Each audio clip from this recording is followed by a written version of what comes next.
El cerebro es un órgano plástico. Se modifica de forma espontánea y se adapta a su entorno generando nuevas conexiones entre los miles de millones de neuronas que lo conforman. Roberto Colom, catedrático de Psicología de la Universidad Autónoma de Madrid, y María Ángeles Quiroga, profesora de Psicología de la Universidad Complutense de Madrid, han llevado a cabo un estudio pionero para entender de qué forma se producen estos cambios. En concreto, han mostrado que resolver los rompecabezas de la serie del profesor Layton parece fortalecer al cerebro, preparándolo para la actividad cognitiva. En su estudio, un grupo de jóvenes voluntarias jugaron con el videojuego un total de 16 horas durante un mes, en condiciones de laboratorio. Gracias al análisis por resonancia magnética, observaron cómo había cambiado el volumen de la materia gris de las voluntarias, indicador de que aumentaba la potencia del cerebro para procesar información. También observaron una mejora en la integridad de la sustancia blanca, lo que facilita la coordinación de distintas regiones. Por último, vieron que había incrementado la conectividad en reposo de una red que mejora la preparación para la actividad intelectual. En concreto, las áreas que habían mejorado después del mes en que habían jugado eran las relacionadas con la comprensión verbal, el procesamiento visual y espacial, la percepción visual, la orientación topográfica, la planificación y el razonamiento.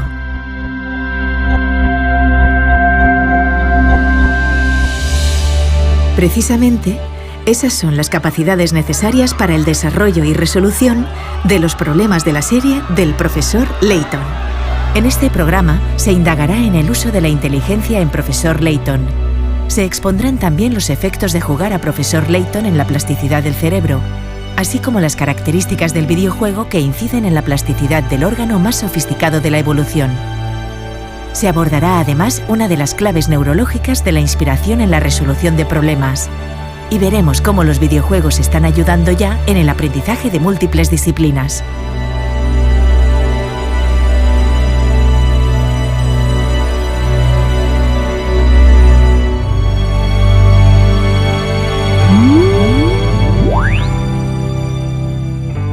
Roberto, ¿cuál sería la diferencia fundamental entre vuestros tipos de experimentos?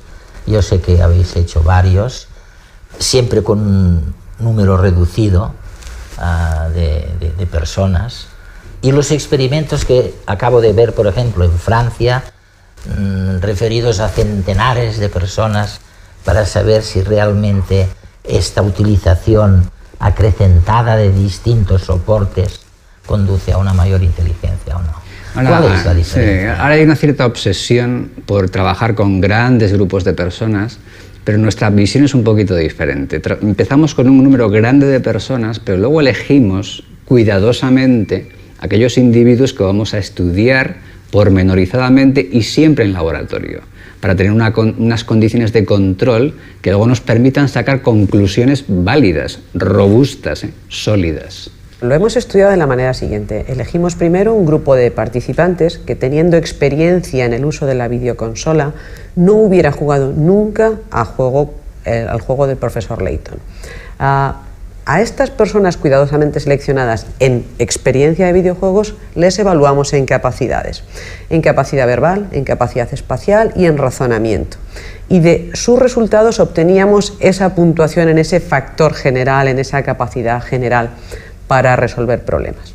Y a partir de ahí pasaban durante un mes, un máximo de 16 horas, en control estricto de laboratorio jugando al videojuego. ¿Qué significa control estricto? Significa que estaba el jugador y un experimentador. Y cada hora se tomaba nota de sus resultados. Cuántos puzzles nuevos había encontrado, cuántos había resuelto, cuántos no. Que la persona se cansaba y abandonaba, pues a la media hora se tomaba el registro. De esa manera hay un control exhaustivo de lo que va haciendo, porque la tentación, si no, es a que te engañen, ya sabes, a nadie le gusta fracasar en un videojuego. ¿Y has sacado alguna conclusión válida, robusta, sólida? Sí, la conclusión robusta y sólida es que los videojuegos están midiendo las diferencias entre las personas en su facilidad para resolverlos, de modo semejante a como medimos los psicólogos con los test de capacidades. Y por eso hemos obtenido una correlación alta entre tu rendimiento en el videojuego y tu rendimiento en los test. Aquí correlacionan alta quiere decir que están ordenando igual a las personas. Por lo tanto, observando cómo resuelves el videojuego, yo predigo tu perfil de aptitudes. Igual que midiendo tu perfil de aptitudes, yo puedo predecir cómo vas a hacer el videojuego. ¿Cómo lo vas a hacer? En cuánto tiempo vas a tardar y lo eficaz que vas a ser. Las personas más capaces resuelven el videojuego entre 3 y 5 horas antes. Que es mucho, es mucho.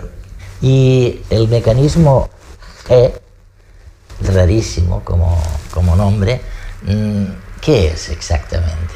El factor G es muy importante porque aglutina el núcleo duro, el núcleo básico de la inteligencia humana.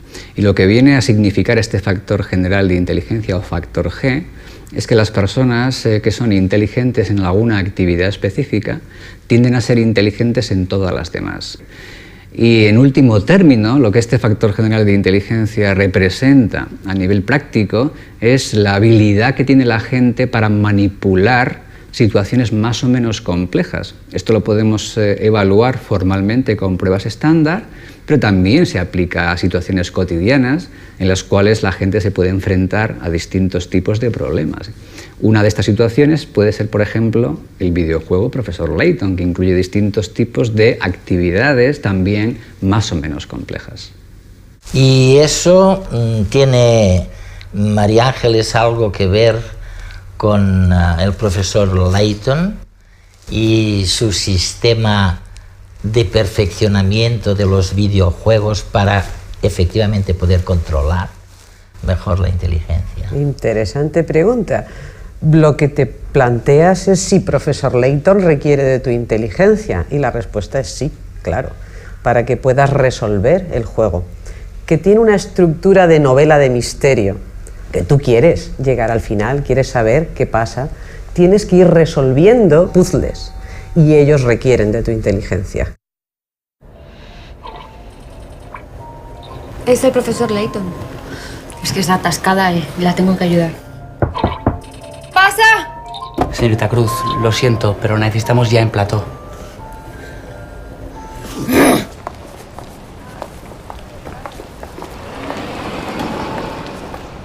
Okay, fix this up. Roseanne. Scene 103, take 4. And action!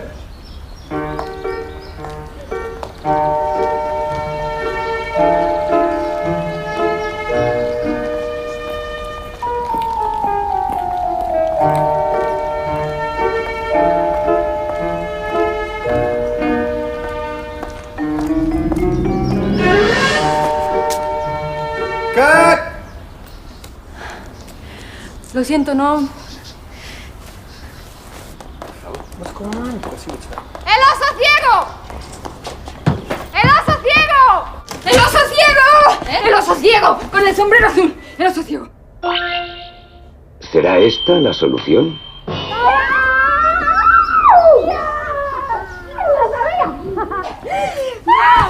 Me tengo que ir a rodar. Lo sabía. ¿No te ha ocurrido nunca que tu inspiración, tus mejores ideas, han llegado en el momento menos pensado? Muchas veces, cuanto más te empeñas en encontrar la solución a algo, más te atascas. ¿Cómo puede ser? En realidad, los golpes de inspiración no vienen de la nada, más bien al contrario. Cuando estás relajado o distraído, tu cerebro está pensando a toda velocidad, rebosa de información, y ese es el momento en que la gestiona de forma más eficiente. Y no piensa en tonterías, piensa en cosas importantes. Liga la información del pasado con la del futuro, recuerda y planifica según las experiencias acumuladas. Pero, un momento, ¿no debería ser al revés? ¿No se supone que nuestro cerebro está más activo cuanto más concentrados estamos, cuanto más nos esforzamos en hacer algo? Recientes investigaciones apuntan a lo contrario. Cuando tenemos la mente en blanco es cuando las neuronas consumen más energía. Así que, la próxima vez que te llamen la atención porque no estás haciendo nada, explica que, en realidad, estás llevando a cabo complejas operaciones intelectuales que implican a todo tu cerebro. No solo dirás algo que es cierto, sino que igual encuentras esa inspiración que, hasta ahora, se consideraba divina. Vamos a ver, si dedico 4 horas semanales durante no sé cuántas semanas, pero con 6 semanas, al tema de videojuegos. Mejora mi adaptabilidad, mi plasticidad intelectual. Me acostumbro a trabajar más fácilmente con distintos soportes, o sigo igual que antes. Bueno, hay dos niveles, yo creo que hay dos niveles. Un nivel más bien conductual, en el que tú observas claramente una mejora a medida que vas practicando con Layton. Van tus habilidades numéricas para manejar el lenguaje, espaciales, van mejorando, pero además hay ciertos cambios interesantes a nivel biológico, a nivel cerebral. ¿En las neuronas, por ejemplo? Correcto. Hemos observado cambios muy interesantes a 3 niveles fundamentales. Por un lado, en cuanto a cambios en materia gris, hay incrementos en ciertas regiones clave para la inteligencia. También hay un cambio en la conexión de materia blanca entre distintas regiones cerebrales. Y en tercer y último lugar, hemos encontrado también cambios en cómo se conectan distintas regiones cerebrales funcionalmente, en reposo, lo cual ayuda a que tengas una predisposición más intensa para la actividad intelectual. O sea, ahora lo llamamos una mayor plasticidad, ¿no? Exacto. Puedes variar más fácilmente, estás más preparado para pasar de una cosa a otra. ¿Tienes algo que añadir o añadirías algo a esto? Sí, que el símil es como el gimnasio y la actividad física. Eso lo entiende todo el mundo. Si estás un mes yendo al gimnasio, ¿tú no notas el cuerpo preparado para la carrerita? Más activo. El cerebro es igual. Si tú estás un mes jugando a un juego que te plantea retos, que las soluciones no son evidentes, que tienes que pensar de forma no convencional, al final, como explicaba Roberto, y lo muestra la resonancia, tu cerebro ha cambiado, está más dispuesto a resolver, a buscar problemas y a resolverlos, a darle solución. Estoy pensando en un amigo que juega continuamente a estas cosas, ¿no?, del profesor Layton. Y él me dice, yo no sé si tiene razón o no, y esta es mi pregunta, él me dice que la inteligencia después de este ejercicio ha aumentado. Después, no durante. Es decir, él puede estar haciendo el ejercicio y no es más inteligente de lo que era en el segundo 1 del juego. Su mayor plasticidad empieza después de haber terminado el juego. ¿Es verdad eso? Es verdad. En cierto modo sí. Está claro que el componente propio, el componente endógeno es muy importante, pero también puedes generar unas condiciones en el entorno externas que faciliten el que tu competencia intelectual vaya creciendo conforme pasa el tiempo. O sea que sí que hay un componente fuerte a nivel interno, pero también los factores externos pueden contribuir de modo muy positivo.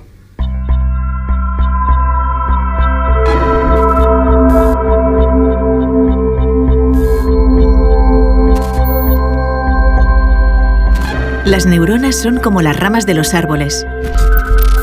Se expanden y crean una red única para cada uno de nosotros. Es el conectoma.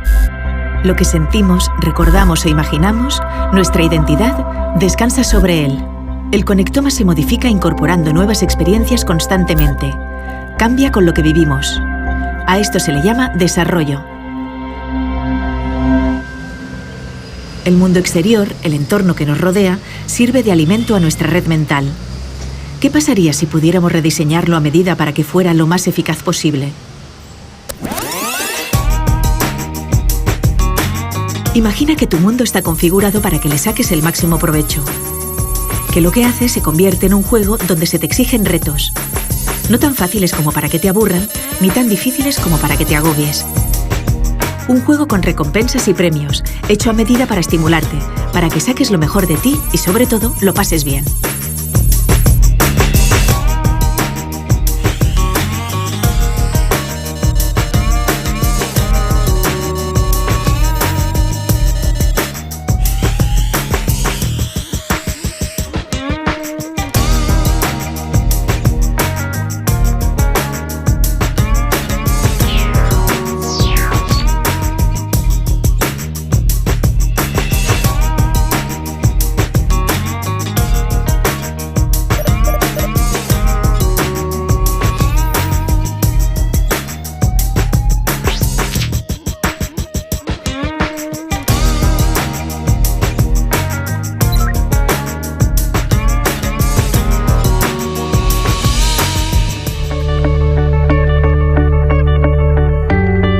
Esto es justo lo que pretenden algunos videojuegos.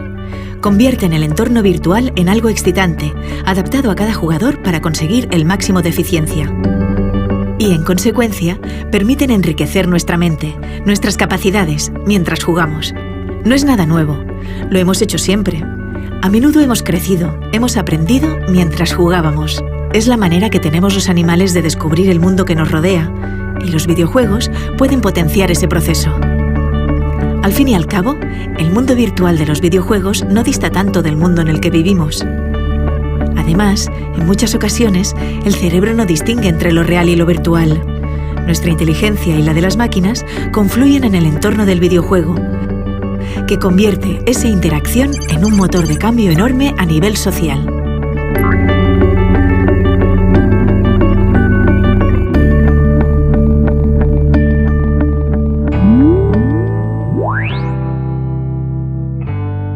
Oye, una cosa que me interesa mucho, y volvemos al comienzo de nuestra reflexión, ¿no?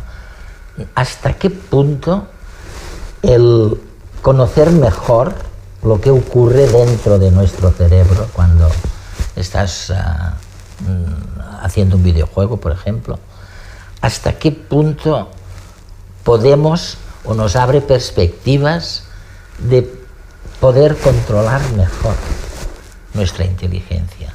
Si después de seleccionar videojuegos como Profesor Layton y sus distintos niveles, mis capacidades, mis procesos cognitivos han emprendido algún tipo de reorganización.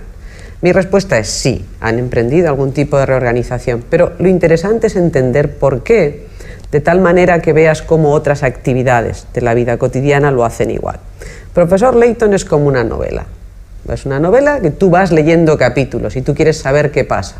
Y yo quiero saber qué pasa en esta villa misteriosa y quién es ese personaje en sombras que está quitando la luz o lo que sea. Pero para poder pasar al siguiente capítulo me aparece un puzzle, un jeroglífico. Como el barquero este que tiene que pasar el lobo y las ovejas y no los puede pasar juntos. Esos son de razonamiento, pero los puede haber más verbales, de comprender palabras. Claro, si yo no lo resuelvo, quedo frustrada. De tal manera que me busco la manera de poderlo resolver, expando mi capacidad y si no, y este es un elemento muy importante, busco ayuda.